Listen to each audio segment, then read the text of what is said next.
Being able to break down a script, in my opinion, is the most important thing that we'll ever learn as a film and television actor. All the answers are in the script. We just have to get better at figuring out what it's asking for. The second you can identify what these scripts are asking for and bring your own authentic choices to the information on the page, you will be unstoppable. Truly. Casting directors aren't interested in anything other than your opinion of what's on the text, right? Again, we're the experts at the end of the day. So to be able to formulate your opinion, the first step is figuring out what the script is trying to say. So with script analysis, there are 7 rules, 7 things you want to keep in mind, okay?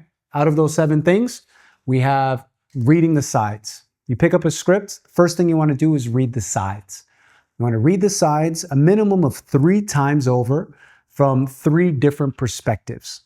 Now, the first perspective is a first-time reader. What's my first impression of what I'm seeing in front of me? The second time you read it through, it's going to be from the perspective of your character. The third time you read it, it's going to be from the perspective of all the other characters that are on the page. All right, so before we do anything, we're reading that script 3 times over. Next thing you're going to ask yourself is, who are you talking to, right? Once you figure out who you're talking to, everything gets a lot easier. The way that I interact with my mother is going to be different than I interact with my partner. You know, my best friend or my enemy. Is this a person who has a level of authority over me, or is it the other way around? Am I indifferent to what this person is saying, or am I fully engaged? What's my connection to the person that's on the screen? Once you get that, you're already on the path of being able to truthfully connect with your scene partner. So ask yourself who it is you're talking to. Next thing you want to ask is, what's my objective? Every character that's ever been written since the beginning of time has an objective. What's the point? Why am I saying these words, and to what end? Figure out what my want is. It could be as simple as, I want a slice of pizza. That's here in this scene. It's written out in a way where I'm just trying to get this last slice. Or it can be a little more nuanced. It could be a little bit deeper. I want to be understood. I want to be loved. I want to be cared for. I want to hide, whatever that may be. Figure out what your character's objective is. All right? After you get from figuring out what your objective is, ask yourself whether or not you get it. A simple yes or no question. Did I get it or did I not? And then you want to attach a feeling to that. How do I feel about getting it? How do I feel about not getting it? Again, when we talk about choices, here's where it starts. Here's where we start coming up with our own interpretation of what's on the page. All 9 of you, all 10 of you can have an audition, the exact same audition, but you're all going to see it differently. And here are the moments where you get to pepper it with your own interpretation. After that, you want to ask yourself, what is your obstacle? So we've identified what our objective is. Here's this thing that I want. Now, what's stopping me from getting that thing, right? All great scenes have multiple pieces to it. If you have a scene partner, they have an opposite objective than yours. A lot of times it's contrasting to what you want. If we go back to that pizza, if I want a slice of pizza, there's only one left, and you also want that slice of pizza, we have the similar objectives for each other's obstacle. I need to get it before you do. Let's get into an even more specific and simple example. Let's say you're a kid and you want a box of sugary cereal, right? And in this scene, you're with your mom and you're at a grocery store. Your objective would be simple. It's to get the box of sugary cereal. What would your objective, or what would your obstacle be? Our mom. Our mom's a health nut. Last thing she wants is to give us a box of sugary cereal before we go to school, right? So the objective is clear. The obstacle is clear. It's our mom. The next step is my most favorite thing to look into with script analysis, and that's tactics, right? Here's where things get really interesting. The tactics are truly where the magic happens, because there are infinite amount of possibilities of ways you can go about achieving your objective. So again, with the cereal, I want this box of cereal. I can flatter my mom. Hey, mom, woman who held me in her stomach for 9 months, whose feet are swollen at the end of work every single day, who takes care of me, makes me food, looks after the household. I love you more than anything. Side note, Captain Crunch is looking, it's on special. Do you mind? Yeah, I'm just gonna put it in the box. You know, maybe I decide to annoy my mom.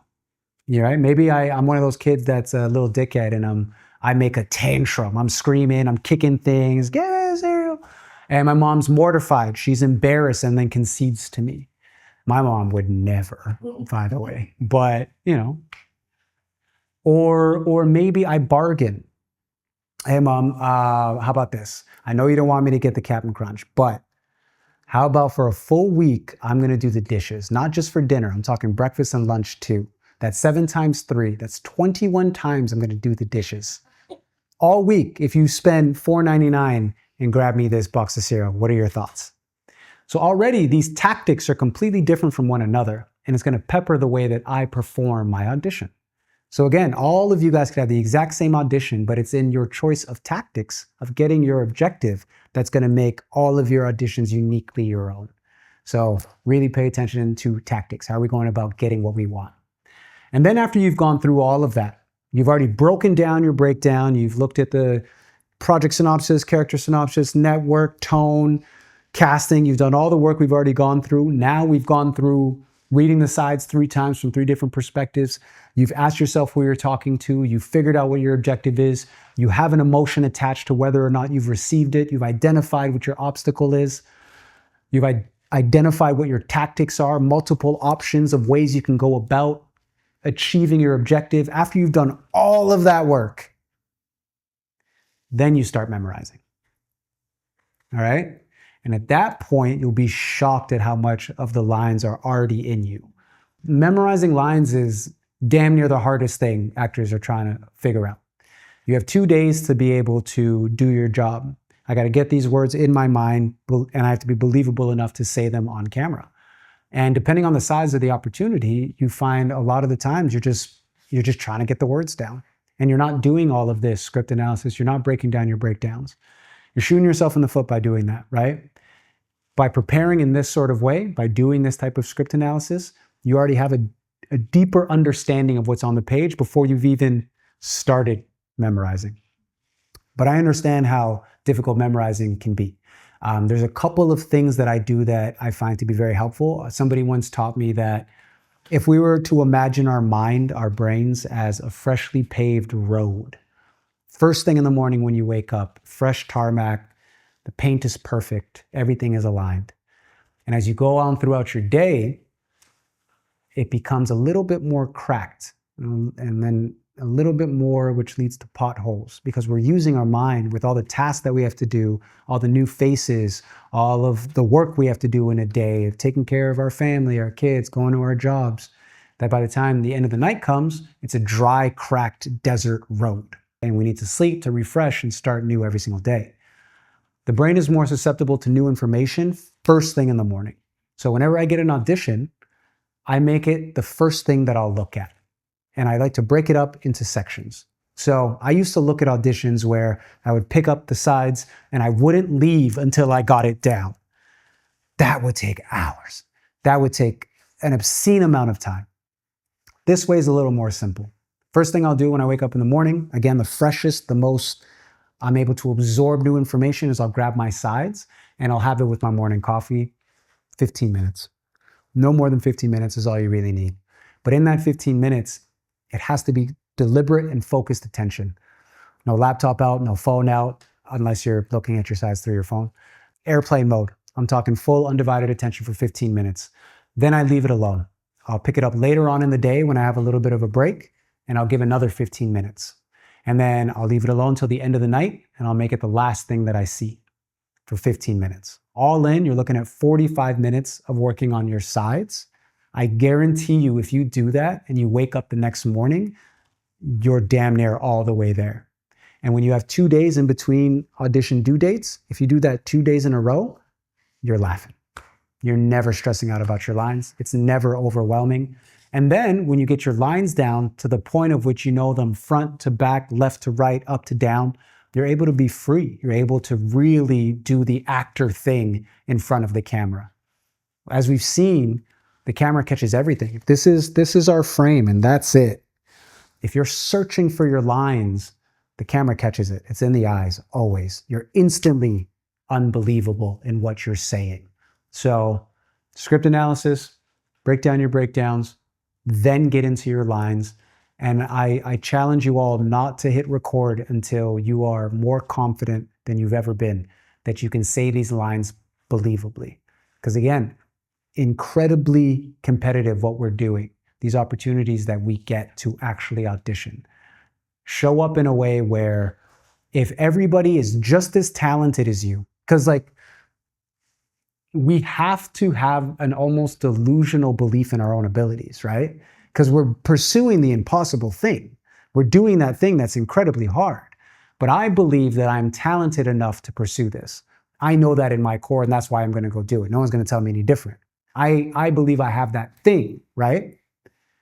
So does everyone else. Everyone else believes the same thing. So what if everyone was right? Like, okay, I believe every single one of you are just as talented as you believe to be, just as talented as me, if not more so. The thing that I know will separate me from everybody else is my level of preparation. And that's it. The better prepared I am, the more confident I'll feel, the better choices I'll be able to make. And they always talk about, you just got to make bold choices. That's it. The secret to acting is just making good choices. But nobody tells you how to go about finding that. It's in your preparation. It's in your script analysis. It's how you break down your scenes. It's how you break down these projects. Now, that's the script analysis portion of things. There's an even deeper level that we can go.